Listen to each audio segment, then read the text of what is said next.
Hello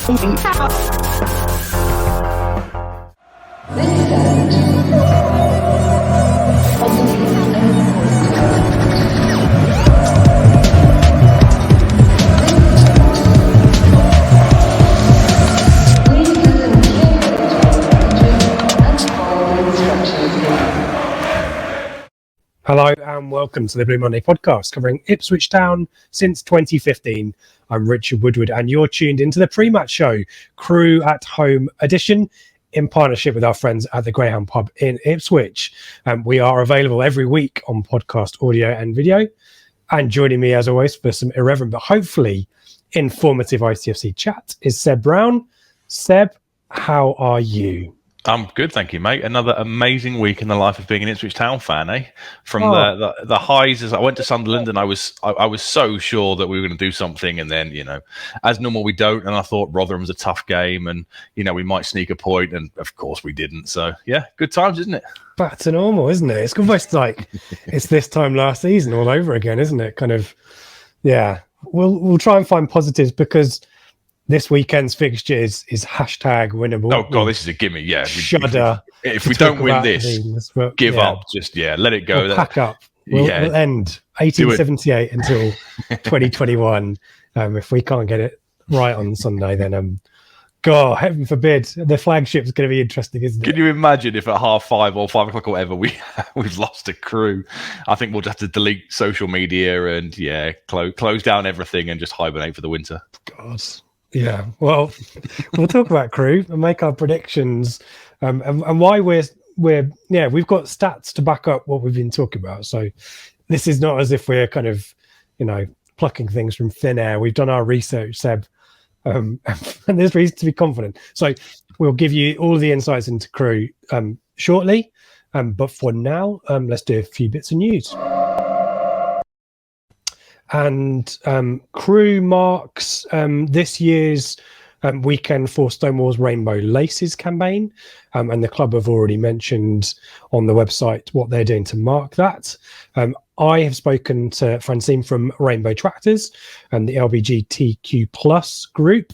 And let's go and listen to what she has to say right now. Hi, I'm joined by Francine from Rainbow Tractors. Francine, how are you? I like the kind of blue glow that you've got basking in as well. Very on brand. Firstly, how are you? I'm all right, thank you. Yeah, how are you feeling? We're kind of in between Rotherham on Tuesday, which was not fun, and a fixture on Sunday, which is hashtag winnable. How are you feeling about life and football and Ipswich Town in general at the moment? I mean, I knew we were going to lose on Tuesday. We can't beat Rotherham in League One. They know what to do. And we can't beat Sunderland away either. These things are... No. Yes, these are things that we know are truths that we know. The beginning of the month, I thought Crewe was the only game we wouldn't win. I was trying to be optimistic. We need to win. Yeah. But it's one of those games that, because it's so winnable, we might not. It's to screw up, isn't it? Yeah. It would be a very Ipswich thing to do. It would be peak Ipswich. Lose that one as well. Yeah, hopefully not. Well, we'll get a prediction for you when we say goodbye. First things first, you're here to talk to us about Rainbow Tractors. You're here to talk about the Rainbow Laces campaign. Lots of great stuff going on there. Remind us some revision, who, what, why, how Rainbow Tractors, what's the mission, what's the purpose? So Rainbow Tractors is the LGBTQ plus supporters group for Ipswich Town fans and allies. So it's not just if you're in the community. And it's just about helping make football and Portman Road feel safe for all fans, regardless of how they identify. And we've got membership forms around now and things. So we're really pushing on with the group and it's going all really well. So we spoke in March, didn't we? Which feels like an absolute lifetime ago when things had just kicked off again. So how have things been? And I know that you're working really hard to get closer ties with the club. How's that all been in the last few months? Yeah, it's all gone really, really well. We had our first in-person social before the Oxford game.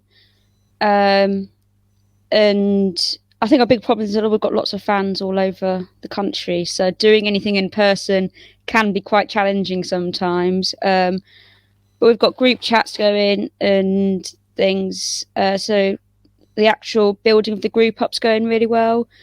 And I cannot thank the club enough for how supportive they've been. We've got really good links with the club through Dan Palfrey, and hopefully in the coming months that will continue and get even better. That's great to hear. And Dan's great, isn't he? Yes. Can't give enough praise to Dan and all the guys, frankly, behind the scenes at ITFC. But yeah, Dan does a lot of work there. Talk to us about Rainbow Laces. So when this goes out, it will be Friday morning, or whenever folk listen to this, it will be from Friday up to the Crewe game. Tell us about the Rainbow Laces campaign, what that's about, and what Rainbow Tractors, what Ipswich Town have got in mind to market. So Rainbow Laces is about helping bring visibility of the LGBT community in all sports. It's not just a football thing, it's across all sports.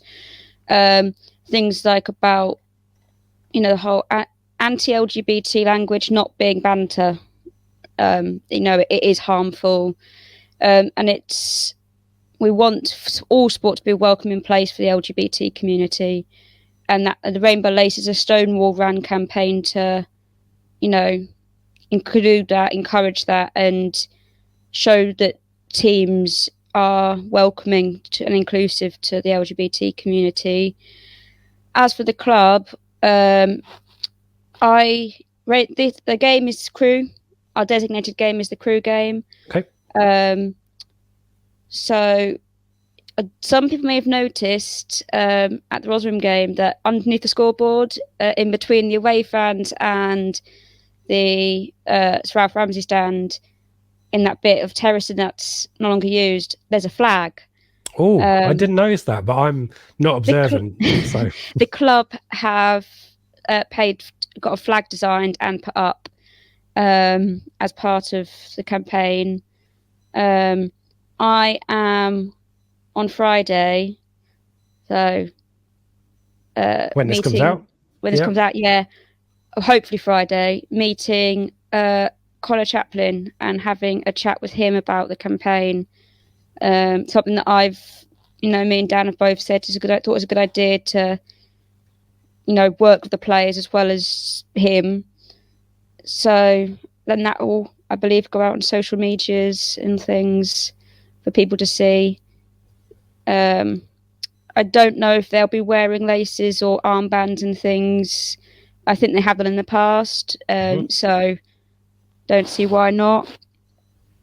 And you can get Rainbow Laces, because I saw on your Twitter as well, which I will put up the there we go. There it is.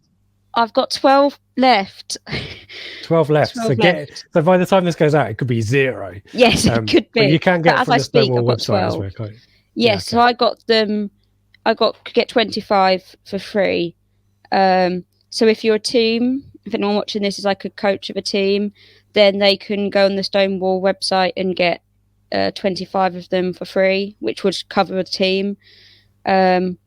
I've had all sorts of people, not just Town fans. I've had a referee who's obviously seen it being retweeted onto their profile come and ask me for a pair. So it's really got the word out.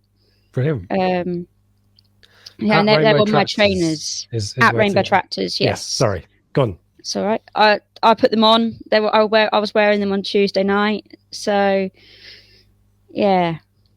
It's all looking good. So we can blame the laces for the defeat to Rotherham. No, I'm joking. I'm joking. Definitely not. And I guess probably the most pertinent question, and we kind of talked about this last time we spoke as well, is kind of why do the kind of casual Ipswich Town supporter, why does this kind of matter? And there's some stats that I dug out on the Rainbow Laces page on Stonewall about 20% of sports fans think anti-LGBTQ plus language is harmless. If it's just meant as banter, that's what you kind of talked about. 43% of LGBTQ plus people think public sporting events aren't welcoming. That was back in 2017, but I can't imagine that has changed massively since then. 33% of LGBTQ plus people who participate or follow sport are not out to anyone in their sporting life. So this kind of really matters, both from a sporting perspective from within games, but also making Portman Road, and I know Rainbow Tractors is a big advocate obviously for this as well, is making Portman Road friendly for everyone, a welcoming space where you don't have to worry about the kind of language being used around you. That's kind of the purpose, isn't it? Yes, definitely. And if it's not just within, let's say, Ipswich Town, it's just about people knowing that, say they can come, but they could come to an Ipswich Town match and feel that part of the community. They could, but that there is a community within Ipswich that is supportive. So they know there may be teams and people they can go to where they, even if it's like speaking to me about Aunt Through the Rainbow Tractors, about where there's a team that is friendly and inclusive, because I've got links at the Suffolk FA who have been very supportive as well. So it's just like raising awareness and helping people understand that it's like the language has to be thought, it has to be careful with your language, but also just like, and that the people may not be out, but they just want to feel safe and like they can be themselves, which is a big part of what myself and the club really want to do. Is we want people to feel like they don't have to hide who they are when they go into the football. Yeah, brilliant. I mean, it's a really simple phrase to say, but we're all Ipswich, aren't we? And that's, in terms of going to Portman Road, it shouldn't matter at all, should it? No. So that's the kind of atmosphere that we want it to be, but change is needed, hence Rainbow Laces, and anything to build the community, as you say. So Rainbow Tractors is the place to go for that. I put you on the spot at the start so you could be frying it in the Think Wok. Prediction for Sunday, and any other last bits and pieces that if you want to direct us to any resources or links, I will put your Twitter back up there for the folks watching on YouTube. But yeah, Francine, I'm gonna have to get a Crewe prediction from you, I'm afraid. I think we will win. I'm gonna win. Rotherham was the first time I predicted a defeat ever. I'm normally a very positive person. I think it will be not as comprehensive as the Doncaster win, but I think it will be a similar. We're just going to outclass them. So I'm going to go 4-0 Ipswich. 4-0.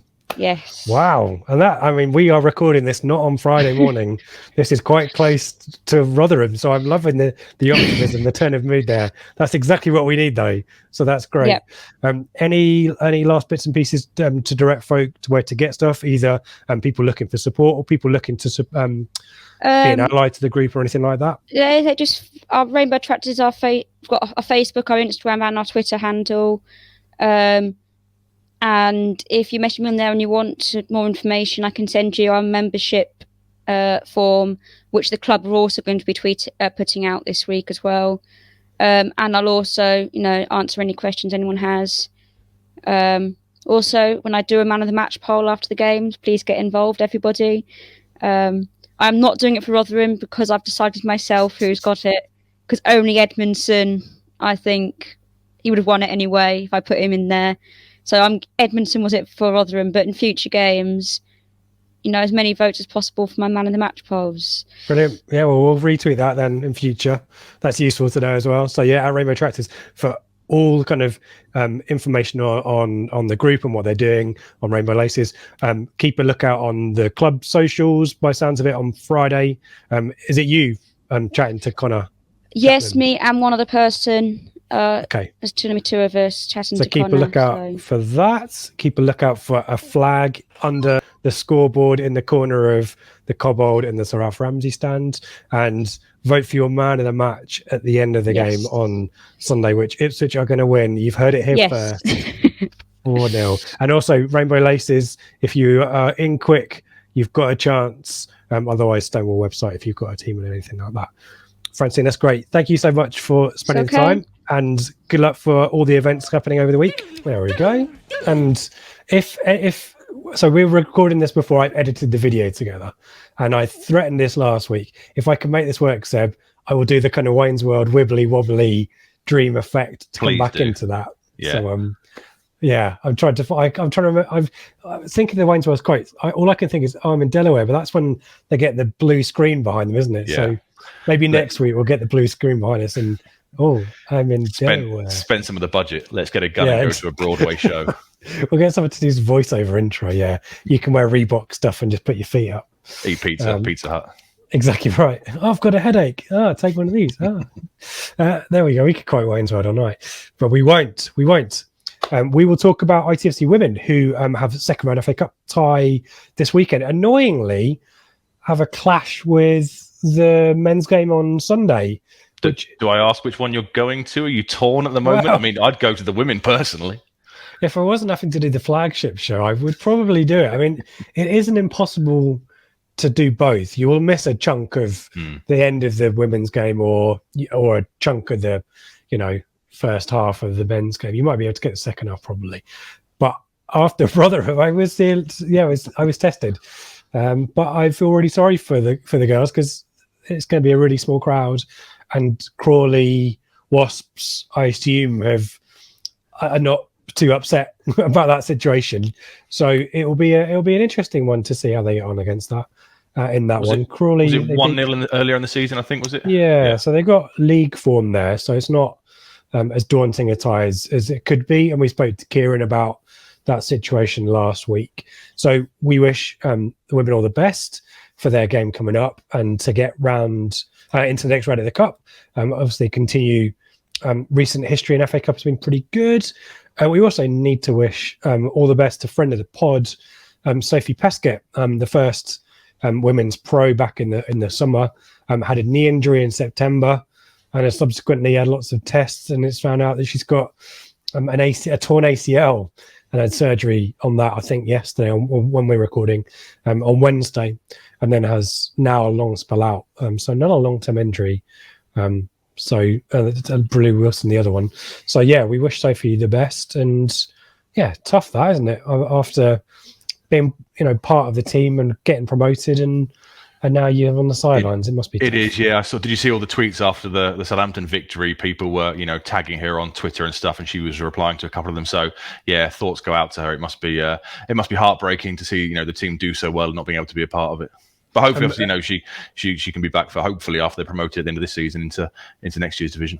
Yeah, I'm not surprised. I'm not a medical professional, but I don't know how long ACL. I know. You do yourself short. Dr. Woodward is my honorary title in my house, but I suspect the end of the season is going to come too soon, isn't it? Do you know? Yeah, it's not. Isn't it normally 9 to 12 months? I think, isn't it? So you're looking at start of next season. I would imagine is the target at this point. But the miracles of modern science, cheating friends or cheating medical science, Anyway, we wish Sophie all the best, and I'm sure she'll be looked after very well by the club as well. Should we talk about Crewe, Seb? Why not? Yes, as he presses the button for the bumper. Tell us all about Crewe.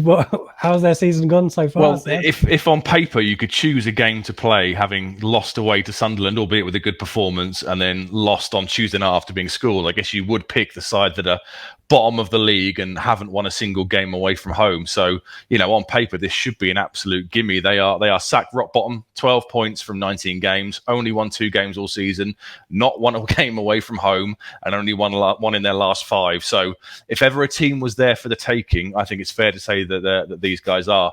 Last time out on Tuesday night, they lost 3-2 to AFC Wimbledon. We have to clip this, aren't we, for when we've lost, and we can come back and you can put all these quotes together and say, well, Seb said it was an absolute gimme. Who'd have thought we'd lost 3-0? Isn't it? No other club. I mean, this is probably nonsense.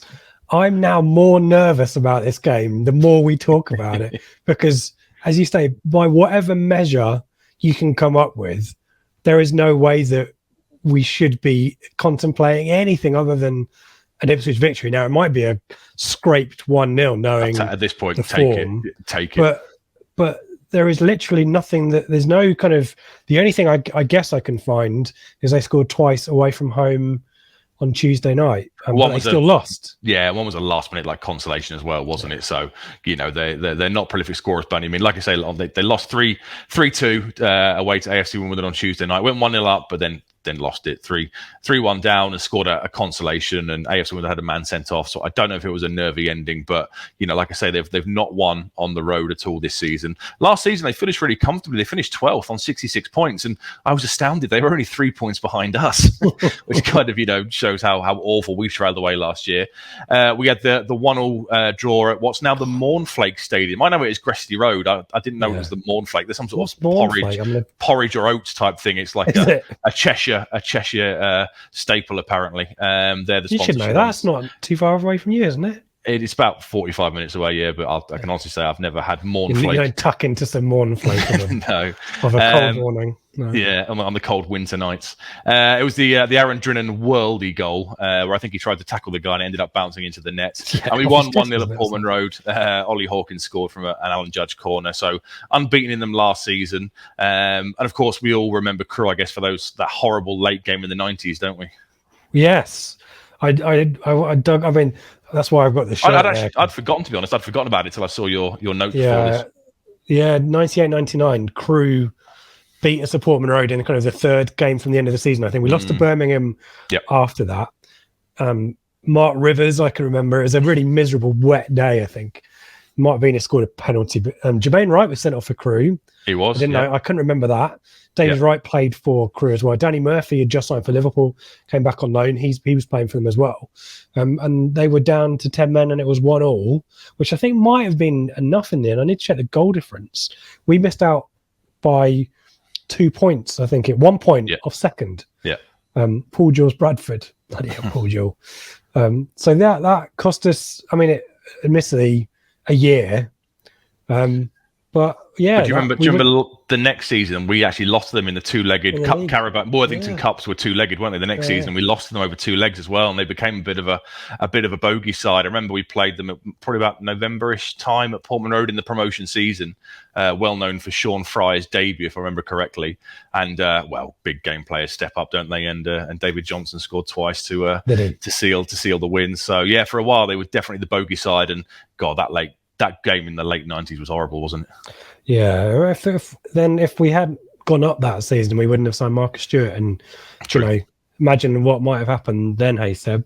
So, overall record, actually, we kind of talk about that kind of moment in time, that kind of 6 months period where Crewe screwed us over. But in our history, I mean, it's not a frequent flyer of fixture.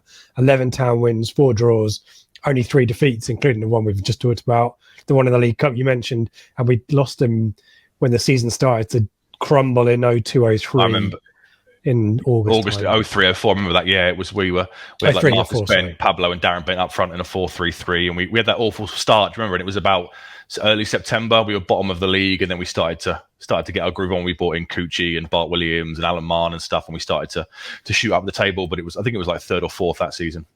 Right. Talk to us about David Artell, who I'm going to put his picture up because maybe I'm giving myself, I don't know whether I'm giving myself disservice or too much credit. There's a likeness, isn't there? I mean, if you remove his hair, add a bit more of a beard. Yeah. There's a line. Am I not a bit of a spit for? I've even put the right glasses on as well. There we go. David Artell and me.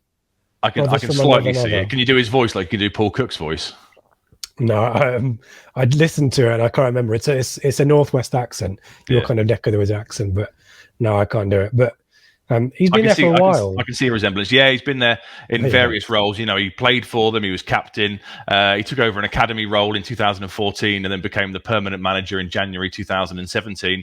His record is reasonable. Played 248 games, 198. Drew 45, lost 105, 1.37 points per game. Obviously, that's heavily weighted with what's going on so far this season. It was strange. They were sort of lower to mid-table in League Two under his first few years. They were 17th and then 15th and then 12th.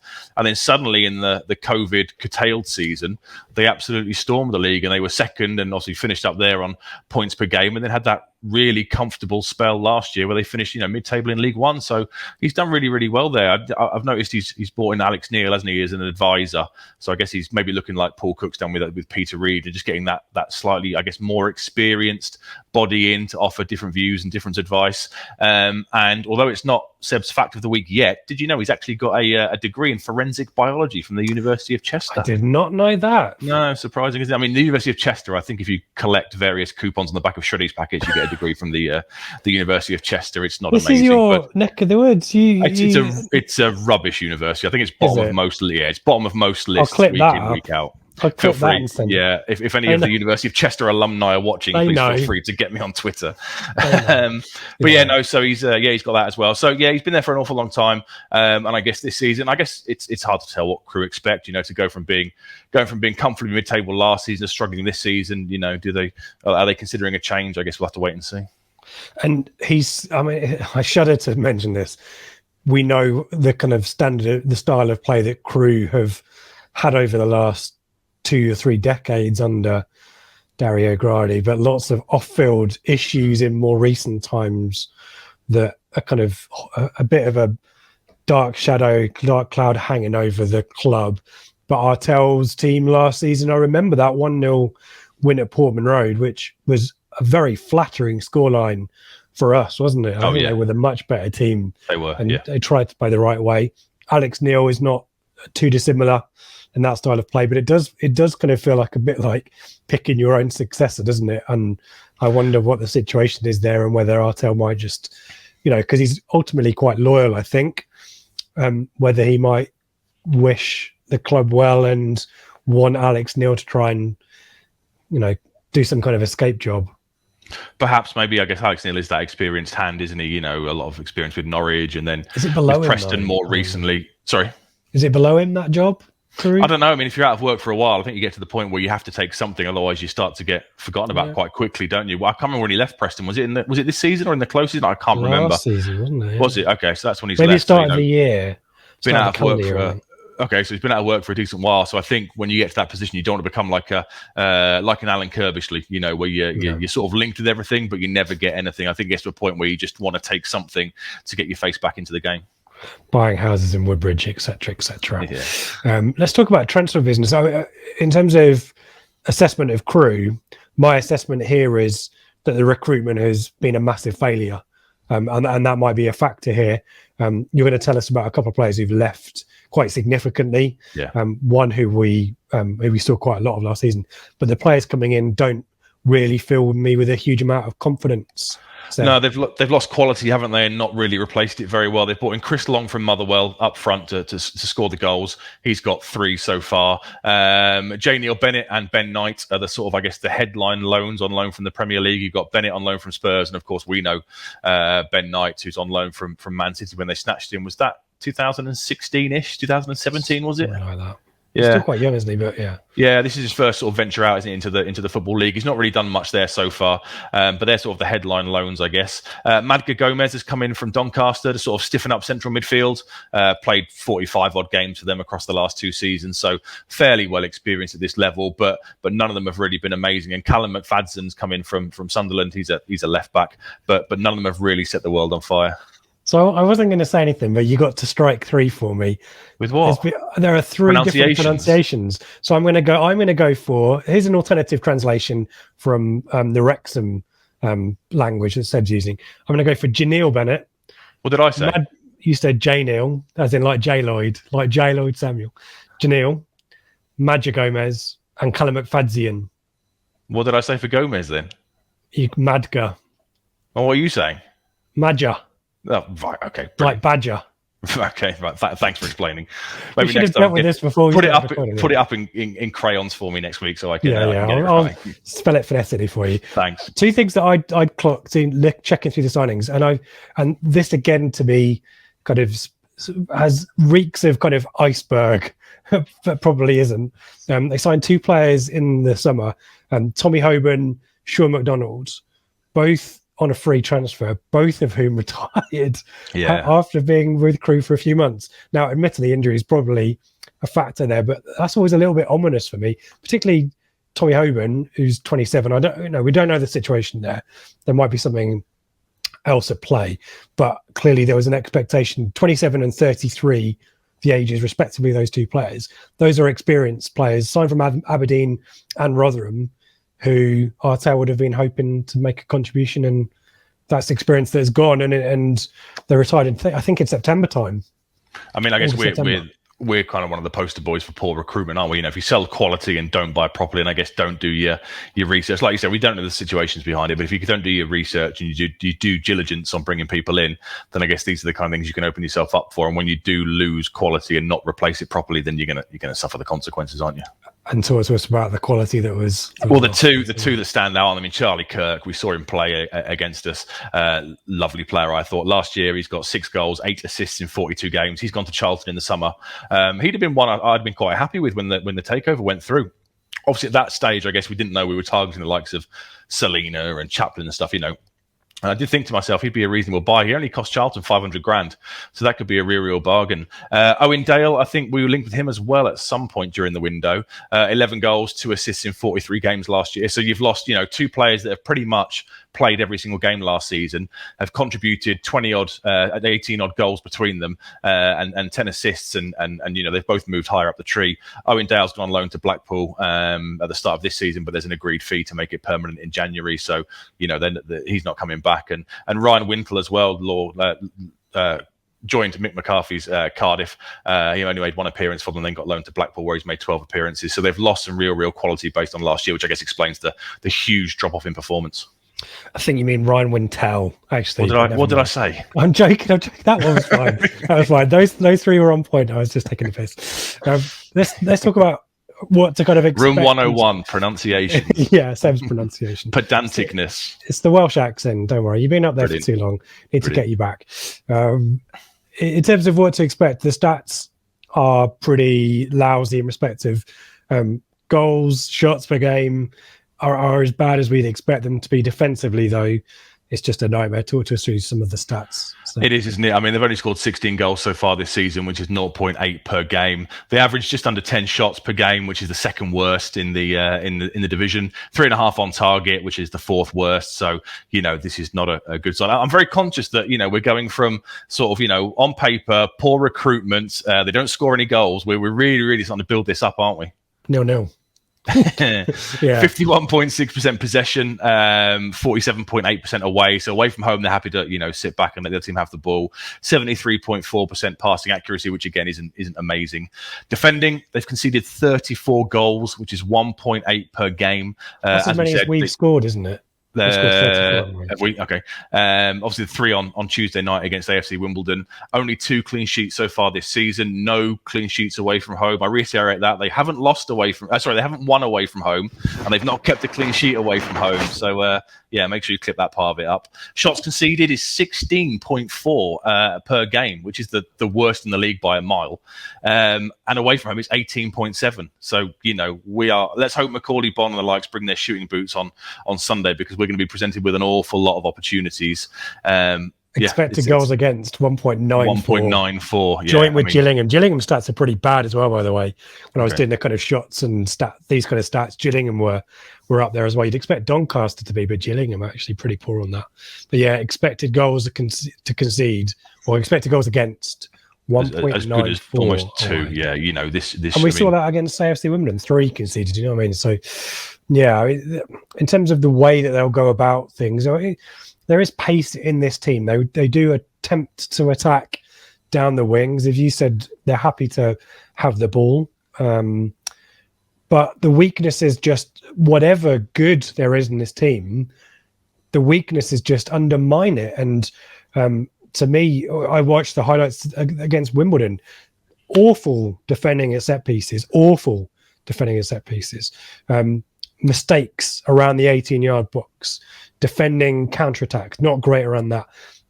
Avoiding offsides, actually we're both pretty poor at that. And I've for some reason managed to magic up from somewhere the half-time and full-time league tables with a home and away split. And actually, if games ended at 45 minutes, here's a pointless hypothetical, but let's go down this avenue anyway, because I've done the research now and it's in the script. If games ended at half time, they'd be 19th in the league table, which isn't particularly bad in respect of how they start games. Ironically, Wigan would be 18th on the half-time league table. We'd be 5th, and we top. If it was just away games only, we'd be top in the half-time league. So if we were having a miserable live show, which is still available if you want some light relief, there's a positive that we didn't talk about. We're top of the half-time league in away matches only. So there you go. Brilliant. If it was only home matches, Crewe would be 12th in the half-time league. So clearly a team that start okay, but just tail off in epic fashion second half. So something to be bearing in mind there. If the game is tight at half-time, then there's a good chance that Crewe might spontaneously combust second half. Hopefully, keep the faith. If it's not going our way around about sort of 50-60 minutes, let's all keep patient, because they are a side that like to tail away, aren't they? Let's have a bit of speculation on the team, Seb, and the shape, which is kind of different the way we think. Yeah, the formation they've played most of the season is 4-3-3, but away from home it'll be a 3-5-2 or more likely a 5-3-2, with the fullbacks not being very adventurous. I looked at the heat maps for the two fullbacks, and they very rarely get inside the opposition's half. I think their job is very much defend first and don't really look to get forward. Assuming it will be a 3-5-2 or a 5-3-2, whatever you want to call it, it's likely to be Dave Richards in number one in goal as the number one. Jaskalainen is there as I'm going to dispute this. Okay. I think Dave Richards might get dropped. Okay, because he made a mistake on Tuesday night. Two of the goals, I think, were pretty calamitous for the keeper. But tell us about both of them anyway. Sorry for interrupting. Well, Will Jaskalainen, obviously, is the son of former Bolton nemesis UC Jaskalainen. He's made 12 appearances so far this season, with one of the clean sheets being whilst he's been in the sticks. He lost out the jersey, and Dave Richards came in. He's much more experienced. He's 28, 29, I think. He's played the other 7 games, also only with one clean sheet, and he has started the last 4 games, so that's why I kind of assumed he would continue to keep the shirt. But like you say, if he dropped a couple of howlers, I've not seen the highlights, I'll be honest, of the Tuesday night game. If he's dropped a couple of howlers, then maybe Jaskalainen will come back in. In defence, they had Luke Offord, who sat out on Tuesday night with a 1-match suspension for 5 yellow cards. He'll come back in on the right-hand side. He's played 17 games so far this season. Likely to be a chap called Terrell Thomas in the middle of the park. 13 starts, 6 foot, so a bit of a not so much a giant, but he has the sort of the physicality in the back line. And the left centre back will be a Wales under 21 international called Billy Sice Davis. He's played the last 2 in the league, so that's likely to be the back 3. And what's noticeable is the age of these defenders. They're a very, very young side at the back. They've got a guy on the right back, Scott Cathcart, who's playing out of position. He's almost like a right winger. Imagine like Gwion Edwards tucking in at right back that we had a couple of seasons. It's very much that scenario, because Kane Ramsey on loan for Southampton is out. And the left back is an academy guy called Rio Adibasi. I'm sure you'll butcher me on the pronunciation there. He started 18 games. So when I said they were a young back line, Adibasi and Sice Davis are both 21. Offord's only 22, and Terrell Thomas, the guy who's likely to be in the middle, is the oldest one at 24. So they are relatively inexperienced at the back, shall we say? Yeah, Adibasi. And Cathcart, I think. Certainly, this was the key against Wimbledon. Cathcart pushed right up. I mean, as you said, his position is right midfield, right wing.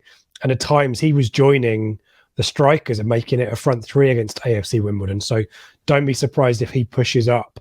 And that will put Luke Offord under a little bit of pressure there. But as you say, the other guy who might come back, and we're recording this obviously a few days out from the actual game, but Donovan Daniels, right back / right centre back, has been out for quite a while, started the season quite well, and brings some experience as well. Has been missing to injury, but might be reaching fitness there. So he might return in some capacity on Sunday. Tell us about the midfield set. So the midfield will be a 3. Yeah, it'll be a 3, most likely. So you've got Tom Lowry, who'll play to the right of the 3. 6 appearances, 2 goals so far this season. Centre midfield is Luke Murphy, who I seem to remember from Bolton days, if I remember correctly. 17 appearances, no goals. He likes to sit, and he's their captain, so he's not very adventurous. He's very much the shield for the defence. I'm thinking Bolton. I can't think why. Was it the year when they came down to the Championship and they suddenly signed 15 players, including Daryl Murphy and Josh Emmanuel on transfer deadline day? For some reason, I think he was there, but that could be completely wrong. I'm sure you're right. So Leeds was ringing out for me, and Okay. yeah, so he was came through at Crewe, went to Yeah. Leeds for 5 seasons, had a loan at Burton, then had 2 years at Bolton, 2018, 2020. He was there, and joined Crewe 2020. Yeah, so Yeah. and he's only 32, but as you say, he's going to sit, isn't he? Yeah. I would have thought so, yeah. And then the Madja, I'll say that again, Madja Gomez, to agree with your pronunciation, is likely to start on the left-hand side of the three. He started the last 5 in the league, no goals, no assists. He's kind of a box-to-box kind of player, but again, he doesn't like to get too advanced. He's very much sort of, gets to halfway in the opposition half and looks to lay it off for somebody else. Yeah, and they got some other options there. Sorry, Oliver Finney's made a few sub appearances for them and has got a goal. He can play on that left hand side. Callum Ainley, but I think he's injured. Josh Lundstrom, I was looking to see if he's a brother of the Lundstrom who's now at Rangers, formerly Sheffield United, who I really liked. I'm not sure. I think it's kind of a Daniel Batty situation, as in it's just the name. Scott Robinson has also played left centre mid or left mid. And he's quite young. He's on loan from Celtic, has been suspended retrospectively for an off-the-ball incident against Elias Kachunga of Bolton. There's a 3-match ban, which ends after Sunday's match. So there's some injury situations with Crewe. There is a couple of suspension issues as well. So this is not helping them, Seb, is it? No, not at all. They've got issues. They've not got the biggest squad in the world, and I guess once you lose a couple of your decent options, then you start to really feel it when you've got a similar size squad to what they've got. And attack, I guess, is it'll be the 2 up front. So Chris Long's the guy they bought in the summer from Motherwell.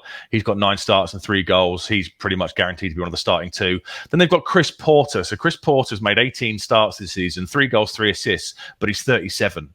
So I'm wondering, is he going to be able to play 2 games? I know it's the extra day that we're playing on the Sunday, but is he going to be able to play 2 games in a relatively quick succession? If he doesn't, it will be Michael Mandron, ex-Colu. He'll come in. He's got 3 goals in 17 appearances, but he was last season's joint top scorer with Owen Dale with 11. So they've got a decent option there to come in, but I'm not sure Porter will be able to do 3 games in quick succession. He's decent in the air, Porter, but he's very, very slow. So he's very much the focal point. Bring the ball down and look to bring others into play. I like Chris Long. I'm not in a pick of man to watch this week, but I do like Long. Really excellent goal and a really excellent assist. Actually, Long and Porter both assisted each other for a goal against AFC Wimbledon. Really excellent assist from Long, quite pacey and attacking, quite skillful. So he's one to look out for, as you say. And Mandron he's kind of been a bit of a journeyman lower league striker. Never really had too prolific a campaign until last season for Crewe, and clearly he's reverted to the norm this season with just the 3 goals so far. The other options, as we said, Janelle Bennett has been out injured, might be fit, probably might not, and Bed Knight, who'd been out for a couple of months, has recently returned to the bench. He'll be a bench since option, the start of October, and has been in the cups, but is unlikely to start against his former club. So there you go. Dare we talk about Ipswich and some predictions, Seb? I guess the question really is, who's that attacking midfield 3 going to be behind the striker? And who's the striker going to be? And who's the left back going to be? It's just... I mean, I'd be looking at this point to bring in Vincent Young to play on the left. So Donassin on the right, Vincent Young on the left. He'll keep Edmondson and Toto, I assume, in the middle. Walton will stay in goal, but Bailey Clements is done really well against Oxford.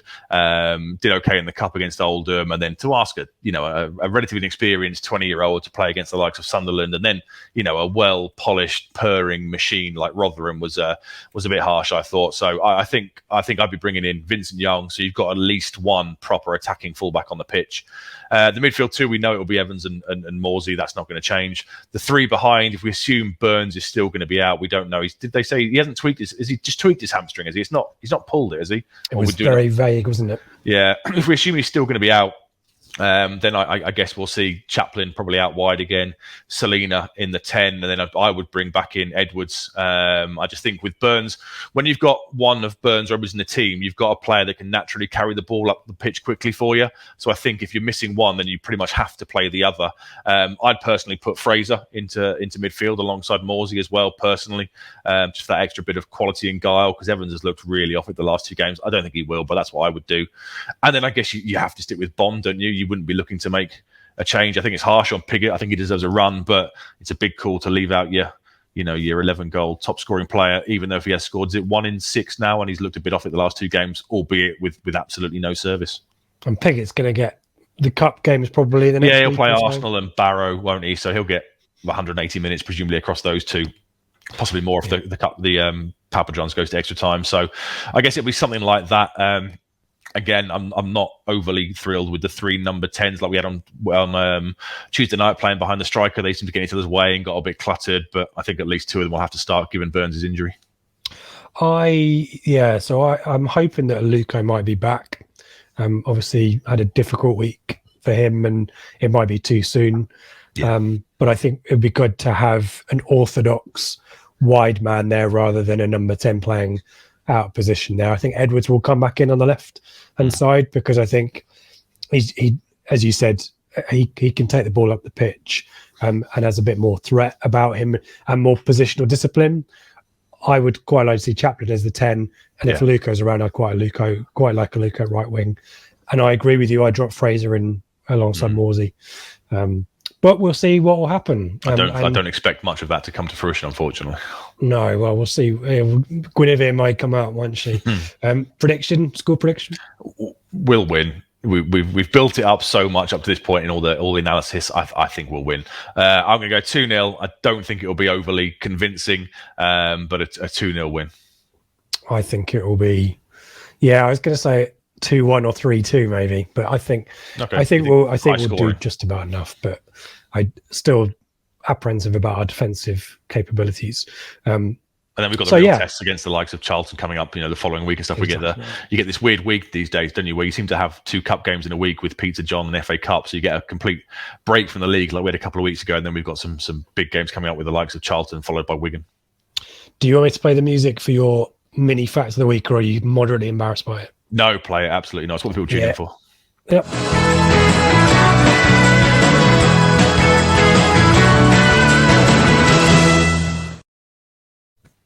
So my fact of the week is based around the Alexandra part of Crewe's name. So the official line is the club states it is named after Princess Alexandra of Denmark, who married the Prince of Wales. However, there is also a theory that they took it from when they moved to the Alexandra Recreation Stadium in 1877. So official line is it's named after the Princess of Denmark. I've got no idea why. And the non-official theory is they nicked it when they moved grounds once. There you go. Fact it was really hard to find a fact this week. I texted you, didn't I? Was it yesterday or Tuesday? And I said, bin off that feature this week. There is nothing remotely interesting about Crewe Alexandra. Quick as a flash, I said, don't be Blue Peter. Tell us why they're called Alexandra. Otherwise, it was going to be about trains, wasn't it? So I think you've chosen wisely. Fact of the week. Excellent work, Sam.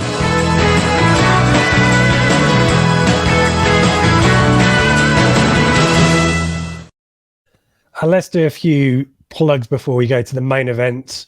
Blue Monday, ITFC.co.uk is where you need to go for all of our information. All of the shows that we've got are listed.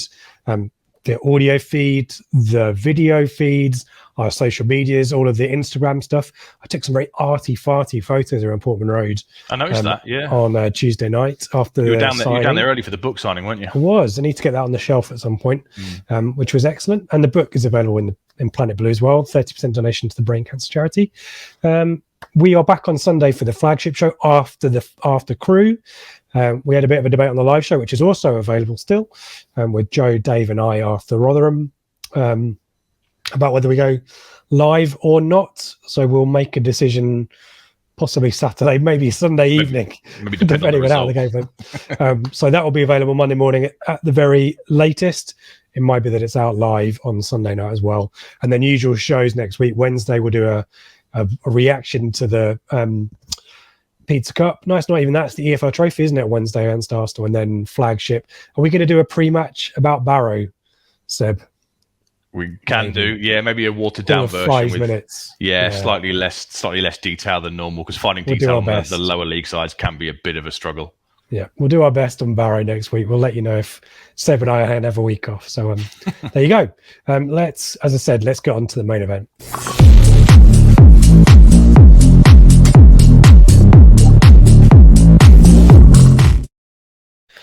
And a return to form is what I would call it. Convincing is what I would call it. Is it last though? week. How do you mean? A return to form. I mean, you've won one. And it was pretty much a given. Oh well, you got you can only beat what's put in front of you, and back to the top of the league. We're both on 0.5 points per game. So why are you top? Because I'm top. Because on points, I've rounded my points per game down. I'm actually on 0.54, whereas you're on 0.5 outright. Okay. So whatever metric you want to throw at me, apart from played, I'm legitimately top. So, and Craig will be in the comments, no doubt, about his cheating. His 2-for-1. I saw that, Craig. I'm maintaining it's cheating. Seb, do you want to go first or second? I'll go first this week. Mine is very short and very sweet. Are we allowed to swear at this stage? We're not allowed to swear yet, are we? Yeah, go what you want. I fucking hate short corners. And that's my room 101 this week. I absolutely hate them. I can't stand them. I didn't watch the game on. I was at work doing a work thing, so I couldn't watch the game on against Rotherham. But I think at one point was it the 78th minute or 79th minute or something? And we had a corner, and I was thinking, right, if you could make it a good delivery, you've got the big men in the box. You know, Piggott's on the pitch at this state. You've got Piggott in there, Enciala's big guy, Edmondson, great in the air. Get a good delivery on it. If we get lucky and score, it could make it an interesting last few minutes. And what did we do? We took it short. And I have never, ever seen a short corner work in the 31 years or so I've been going to football. I can't remember it ever working. I've done no research, so I don't know what the likelihood percentage chance of scoring A from a corner is or B from a short corner is, but I absolutely hate them. They wind me up, they never work, and they are rubbish. Get rid of them. So complaints to Brown S08 for the F-bomb there. I think I checked first. I did check. I don't know what word you were going to say. You could have dropped the C-bomb. It'd have been even worse. Not that bad, no. Just put a bleep over it in the edit. Go on. No, I will keep it in and we'll put an explicit parental advisory note. Two things. If you'd said free kicks, I would have probably fallen on my sword and not even put anything forward, because short free kicks were ridiculous on Tuesday night. We did them on Tuesday night, didn't we? Yeah, I saw that in the chat. We even paused and tried to set up a play and then still took free kicks short.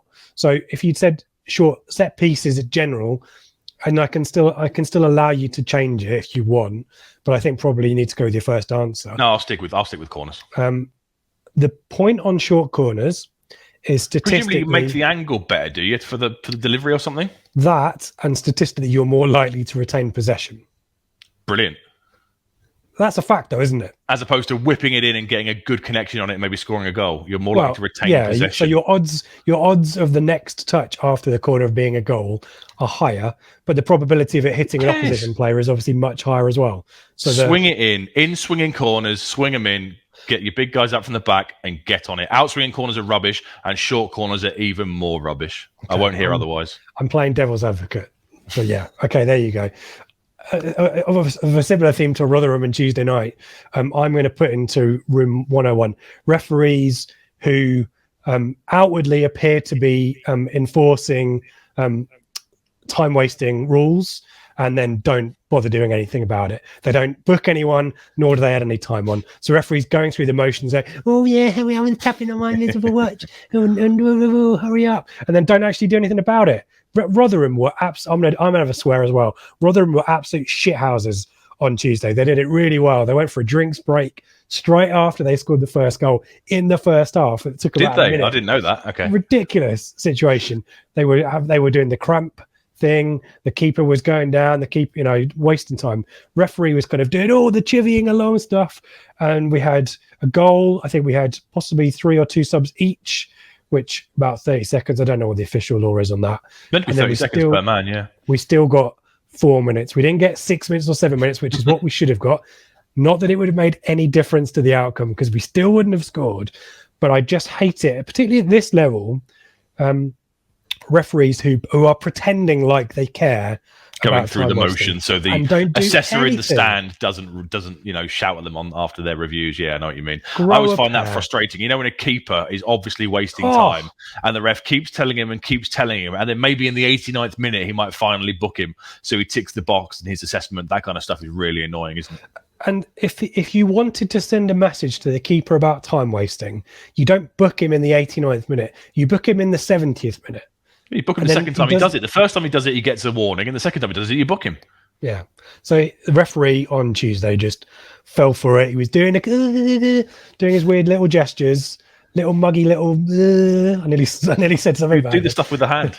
Oh, yeah, special claw. No, so I'm offering up referees who don't enforce time wasting, don't penalise time wasting. They pretend to, and actually, when it comes down to it, they bottle it. So there you go. And we've got short corners. We've got crap refs on time wasting. Vote for whichever you agree with and want to consign to our footballing dustbin on the Twitter poll that will accompany the tweet with all the links for the show. And we will come back next week and we'll see. Well, maybe we won't come back next week after Barrow, but we'll see. We'll report back one way or the other. So there you go. And let's move it on.